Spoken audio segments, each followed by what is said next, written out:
तो आइए बच्चों देखा जाए क्या करना है इस क्वेश्चन में। देखिए क्या कह रहा है, 10 gram of ice at 0 degree Celsius absorbs 5460 joule of heat energy to melt and change to water at 50 degree Celsius.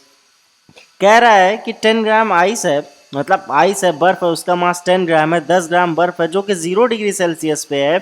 वो क्या कर रही है, 5460 जूल ऑफ हीट एनर्जी को क्या कर रही है, एब्जॉर्ब कर रही है और मेल्ट हो जा रही है। तो जाहिर सी बात है, अगर बर्फ हीट एब्जॉर्ब करेगी तो क्या होगी, पिघलेगी यानी मेल्ट होगी। और यहाँ क्या हो रहा है, मेल्ट होने के बाद वो वाटर बन जाती है जिसका टेम्परेचर कितना हो जाता है, 50 डिग्री सेल्सियस। अब calculate the specific latent heat of fusion of ice. आपको specific latent heat of fusion of ice calculate करना है और स्पेसिफिक हीट कैपेसिटी वाटर की दे रखी है।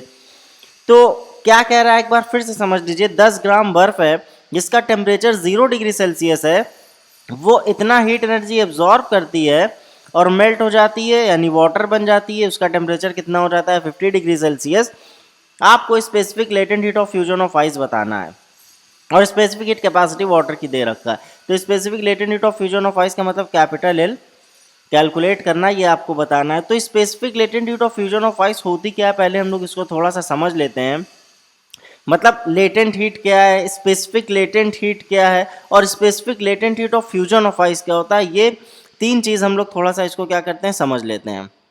तो देखिए लेटेंट हीट क्या होती है, सबसे पहले समझते हैं। देखिए वो हीट एनर्जी जो कोई सब्सटेंस एब्जॉर्ब करता है, यानी कोई भी सॉलिड वो हीट एनर्जी जो एब्जॉर्ब कर रहा है और क्या हो जा रहा है, मेल्ट हो जा रहा है। या कह सकते हैं कि कोई लिक्विड जो हीट एनर्जी रिलीज करके अपने आप को सॉलिड बना ले। कहने का मतलब कि जब सब्सटेंस क्या करता है, स्टेट चेंज करता है, तो वो अपना टेम्परेचर कांस्टेंट रखता है और जिस हीट एनर्जी को एब्जॉर्ब करके अपना स्टेट चेंज करता है उसको क्या बोलते हैं, लेटेंट हीट बोलते हैं। देखिए एक बार इसको क्लियरली समझिए। जैसे मान लीजिए सॉलिड है, अगर हमको इसको लिक्विड बनाना है, तो हमको क्या करना होगा, इसको हीट देना होगा। अब इस सॉलिड ने क्या किया, हीट एब्जॉर्ब की और अपने आप को क्या बना लिया, लिक्विड बना लिया। बट अपना क्या करे, टेम्परेचर कांस्टेंट रखे। कहने का मतलब मान लीजिए ये सॉलिड था क्या, 0 डिग्री सेल्सियस, और इसको 0 डिग्री सेल्सियस का क्या बनना है, लिक्विड बनना है। तो अब जब सॉलिड से इसको लिक्विड बनना है तो इसको हीट एनर्जी एब्जॉर्ब करनी पड़ेगी और जो हीट एनर्जी एब्जॉर्ब करके सॉलिड से लिक्विड में आ रहा है उसको क्या बोलेंगे, लेटेंट हीट बोलेंगे। कंडीशन ये कि टेम्परेचर क्या रहना चाहिए, कांस्टेंट रहना चाहिए। अब देखिए ये तो डेफिनेशन का एक मतलब आधा पार्ट हुआ है कि हम लोग ने सॉलिड से लिक्विड में आने का पढ़ लिया। अब मान लीजिए लिक्विड है, इसको क्या बनना है, सॉलिड बनना है। अब लिक्विड से सॉलिड में आना है तो क्या करना पड़ेगा, हीट एनर्जी लिबरेट करना पड़ेगा। क्योंकि जैसे मान लीजिए बर्फ है, वाटर है, अगर वाटर को बर्फ बनना होता है तो वाटर क्या करता है, हीट एनर्जी निकालता है। तो अपने अंदर से जब वो हीट एनर्जी निकालता है तब वो क्या करता है, अपना स्टेट चेंज करता है और क्या बन जाता है, सॉलिड बन जाता है। मान लीजिए 0 डिग्री सेल्सियस का लिक्विड है और इसको 0 डिग्री सेल्सियस का सॉलिड बनना है, तो ये क्या करेगा, अपने अंदर से हीट एनर्जी को क्या करेगा, लिबरेट करेगा या रिलीज करेगा, तब जाके ये लिक्विड से क्या बनेगा, उसी टेम्परेचर पे सॉलिड बनेगा। तो जो amount of heat energy liberate कर रहा है, लिबरेट कब करेगा, जब लिक्विड से सॉलिड बनेगा, या एब्जॉर्ब करता है without showing any change in temperature. Temperature change नहीं होना चाहिए यानी उसी टेम्परेचर पे कन्वर्जन होना चाहिए, उसी को क्या बोलते हैं, लेटेंट हीट बोलते हैं, लेटेंट हीट। तो देखिए डेफिनेशन क्या है, heat energy is absorb by solid during melting. तो सॉलिड क्या करता है, मेल्टिंग के दौरान जब पिघलता है, मेल्ट होता है, तो क्या करता है, हीट एनर्जी एब्जॉर्ब करता है। And an equal amount of heat energy is liberated by the liquid during freezing. और फ्रीज जब होता है तो उतना ही अमाउंट का हीट क्या करता है, लिबरेट करता है या रिलीज करता है, without showing any change in its temperature, बिना टेम्परेचर चेंज किए। तो उस हीट एनर्जी को क्या बोलते हैं हम लोग, लेटेंट हीट बोलते हैं। यानी ये कौन सी एनर्जी है, जो कोई भी सब्सटेंस अपना स्टेट चेंज करने के लिए एब्जॉर्ब करता है या रिलीज करता है without showing any change in temperature, इसको लेटेंट हीट बोला जाता है। अब देखिए स्पेसिफिक लेटेंट हीट क्या है, ये वो क्वांटिटी है हीट एनर्जी की जो एक यूनिट सब्सटेंस के मास के लिए होता है। यानी यहाँ पे तो हम लोग ने पढ़ा कि सब्सटेंस का कोई भी मास हो सकता है, उसके लिए हम लोग ने क्या किया, लेटेंट हीट डिफाइन किया। तो यही चीज़ जब इसी डेफिनेशन को हम लोग एक यूनिट सब्सटेंस के लिए डिफाइन कर देते हैं तो क्या हो जाता है, स्पेसिफिक लेटेंट हीट हो जाता है। कहने का मतलब है कि एक यूनिट मास सब्सटेंस का जो भी हीट एनर्जी एब्जॉर्ब करता है या लिबरेट करता है उसको स्पेसिफिक लेटेंट हीट बोलते हैं। कहने का मतलब क्या है, हीट एब्जॉर्ब और released by unit mass of that substance, यानी एक यूनिट मास जो भी हीट एनर्जी एब्जॉर्ब करता है या लिबरेट करता है अपना स्टेट चेंज करने के लिए, और टेम्परेचर चेंज नहीं करता, यानी टेम्परेचर क्या होता है, कांस्टेंट होता है, उसको क्या बोलते हैं, स्पेसिफिक लेटेंट हीट। ये मान लीजिए ये आपकी लेटेंट हीट क्या है, क्यू है, स्पेसिफिक लेटेंट हीट क्या हो जाएगी, हीट पर यूनिट मास, यानी एक यूनिट मास के लिए जब डिफाइन कर देंगे तो उसी को नाम बदल के क्या बोलेंगे, स्पेसिफिक लेटेंट हीट। तो हम लोग ने लेटेंट हीट समझ लिया, स्पेसिफिक लेटेंट हीट समझ लिया। अब क्योंकि क्वेश्चन में हम लोग को कह रहा है कि specific latent heat of fusion of ice पता करना है, तो देखिए ये देख लेते हैं कि specific latent heat of fusion of ice क्या है। तो it is the heat energy required to melt unit mass of ice at 0 degree Celsius to water at 0 degree Celsius without any change in temperature. तो ये वो heat energy है जो एक unit mass, ice का एक यूनिट मास 0 डिग्री सेल्सियस पे लेता है और अपने आप को 0 डिग्री सेल्सियस का वाटर बना लेता है। देखिए टेम्परेचर कांस्टेंट है बट स्टेट चेंज हो गया। कैसे, आइस से कहाँ आ गए हम लोग, वाटर पे आ गए। Without any change in temperature is known as specific latent heat of fusion of ice. तो ये है स्पेसिफिक लेटेंट हीट ही। तो जब मेल्टिंग का केस होता है, यानी जब आइस क्या हो रहा है, मेल्ट हो रहा है, वाटर बन रहा है, आइस मेल्ट होके जब वाटर बनता है तो इसी स्पेसिफिक लेटेंट हीट को हम लोग नाम दे देते हैं specific latent heat of fusion of ice. यानी जब आइस से वाटर बनेगा तो नाम क्या क्या कह देंगे इसको, specific latent heat of fusion of ice. यानी आइस जब वाटर बनेगा 0 डिग्री सेल्सियस का आइस 0 डिग्री सेल्सियस का वाटर बनेगा, तो वो जो हीट एनर्जी लेता है मेल्ट होने के लिए, बिना टेम्परेचर तो चेंज नहीं करना उसको, तो उसको specific latent heat of fusion of ice कहते हैं। तो specific latent heat of fusion of ice कुछ नया नहीं, ये है specific latent heat he, but ice के लिए fusion of ice word use add किया गया है। तो ये हम लोग ने समझ लिया कि specific latent heat of fusion of ice क्या है। अब देखिए क्वेश्चन में क्या कह रहा है। तो 10 ग्राम है, 0 डिग्री सेल्सियस पे एब्जॉर्ब करता है इतना हीट एनर्जी, और देखिए मेल्ट हो जा रहा है, यानी ये हीट एनर्जी दे दिया कि इतना एब्जॉर्ब करके मेल्ट हो जा रहा है, and change to water at 50 degree Celsius, और 50 डिग्री सेल्सियस का वाटर बन जा रहा है। आपको specific latent heat of fusion of ice बताना। अब देखिए जब सब्सटेंस स्टेट चेंज करता है तो क्या क्या होता है, इसको अच्छे से समझते हैं। 0 डिग्री सेल्सियस का आइस है, ये जब हीट एनर्जी एब्जॉर्ब करेगा तो ये डायरेक्टली ऐसे 50 डिग्री सेल्सियस का वाटर नहीं बनेगा, मतलब इसके बीच में क्या हो रहा है हम लोग ये देखेंगे। जब ये आइस से क्या करता है, ये वाटर बनता है, मतलब आइस से पहले ये क्या करेगा, 0 डिग्री सेल्सियस का वाटर बनेगा। यानी अगर आप आइस को कुछ हीट देंगे तो वो 0 डिग्री सेल्सियस का वाटर बनता है पहले। तो अगर ये 0 डिग्री सेल्सियस का वाटर बनना है, कहने का मतलब ये है कि देखिए टेम्परेचर कांस्टेंट रखा इसने बट अपना स्टेट चेंज कर दिया। तो इस दौरान इस प्रोसेस में जो भी हीट एनर्जी वो लेता है वो क्या होती है, वो लेटेंट हीट होती है। तो हम लोग जानते हैं कितनी हीट एनर्जी एब्जॉर्ब करता है या लिबरेट करता है स्टेट चेंज करने में, ml। तो यहाँ क्या करेगा, एब्जॉर्ब करेगा, क्योंकि एब्जॉर्ब करके ही क्या करेगा, वाटर बनेगा। तो ml हीट एनर्जी इसने एब्जॉर्ब की और अपना स्टेट बदल दिया और टेम्परेचर कांस्टेंट रखा। अब ये वाटर क्या करेगा, ये 0 डिग्री सेल्सियस का वाटर अब बनेगा क्या, वाटर ही रहेगा बट 50 डिग्री सेल्सियस का वाटर हो जाएगा। तो अब देखिए स्टेट वही है बट टेम्परेचर क्या हो गया, चेंज हो गया। तो जब स्टेट वही रहे और टेम्परेचर चेंज हो जाए, तो हम लोग पहले ही फॉर्मूला पढ़ के आए हैं कि जब टेम्परेचर चेंज होता है सब्सटेंस का और मास m होता है, स्पेसिफिक हीट कैपेसिटी पता होती है, जो हीट एनर्जी कितनी होती है, mc डेल्टा t। तो ये थोड़ा सा आप लोग इसको कॉन्सेप्ट को दिमाग में रखिएगा।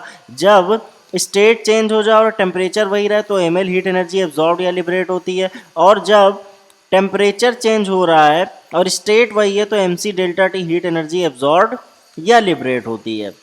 तो अब आइस 0 डिग्री सेल्सियस का था, वो वाटर 0 डिग्री सेल्सियस का बना, तो उसने ml हीट एनर्जी एब्जॉर्ब की।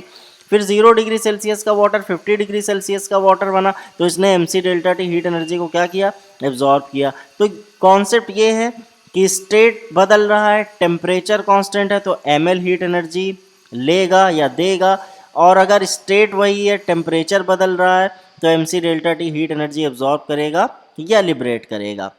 तो आप देखिए टोटल हीट एनर्जी हम लोग के पास, टोटल हीट एनर्जी मान लीजिए इसको Q1 दे दें नाम और इसको Q2 दे दें, तो टोटल हीट एनर्जी इस प्रोसेस में इसने कितनी ली, Q1 प्लस Q2 यानी ml plus mc delta T heat energy इसने क्या की, ली। अब ये टोटल हीट एनर्जी हम लोग को क्वेश्चन में दे रखा है, देखिए कह रहा है कि 10 ग्राम का आइस है वो 0 डिग्री सेल्सियस पे और 5460 जूल ऑफ हीट एनर्जी को एब्जॉर्ब करके ये 50 डिग्री सेल्सियस का वाटर बनता है। तो टोटल हीट एनर्जी तो दे दी कि भैया इतना एब्जॉर्ब करके 50 डिग्री सेल्सियस का वाटर बन जा रहा है, यानी Q की वैल्यू दे रखी है क्वेश्चन में, Q कितना है 5460 और ये ml plus mc delta T के इक्वल है। तो अब आपको L फाइंड करना है, M कितना दे रखा है देखिए 10 ग्राम है, plus mc delta T mass 10 ही, अच्छा ये L सॉरी मास 10 ग्राम और L तो फाइंड करना है, फिर मास कितना दे रखा है 10 ग्राम दे रखा है, बट यहाँ पे ग्राम में नहीं रखेंगे क्योंकि स्पेसिफिक हीट कैपेसिटी हम लोग को क्या दे रखी है केजी में दे रखी है।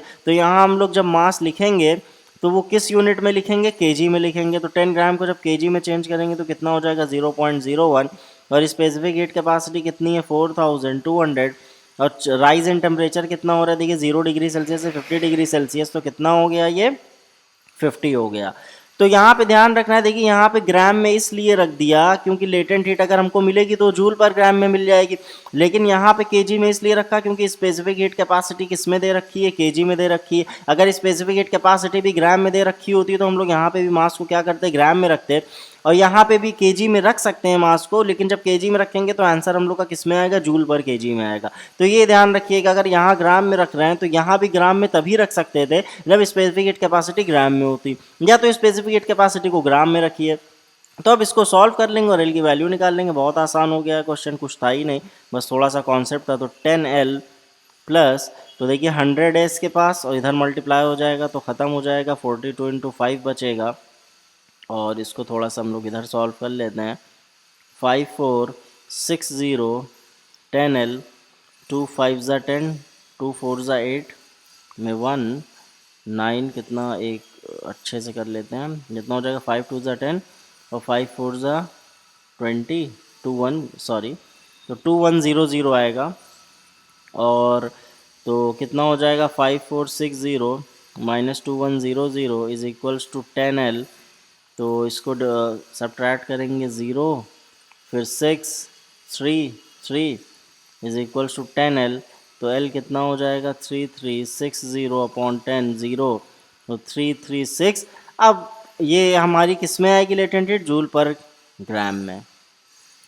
तो लेटेंट हीट की देखिए एक चीज़ और हम लोग समझ लेते हैं, यूनिट थोड़ा सा अगर आप लोग को डाउट हो तो ये लेटेंट हीट का फॉर्मूला अगर आप हीट जूल में रखेंगे तो और मास केजी में तो क्या हो जाएगी यूनिट जूल पर केजी, तो ये एसआई यूनिट है जूल पर केजी, और आप अगर हीट जूल में रख रहे हैं और मास को ग्राम में तो जूल पर ग्राम हो जाएगी। इसी तरह से अगर आप हीट को कैलोरी में रखेंगे और मास को केजी में तो कैलोरी पर केजी हो जाएगा, मतलब कई तरह से यूनिट हो सकती है। तो एसआई यूनिट हम लोग को याद रखना है कि एसआई यूनिट क्या होती है जूल पर केजी होती है।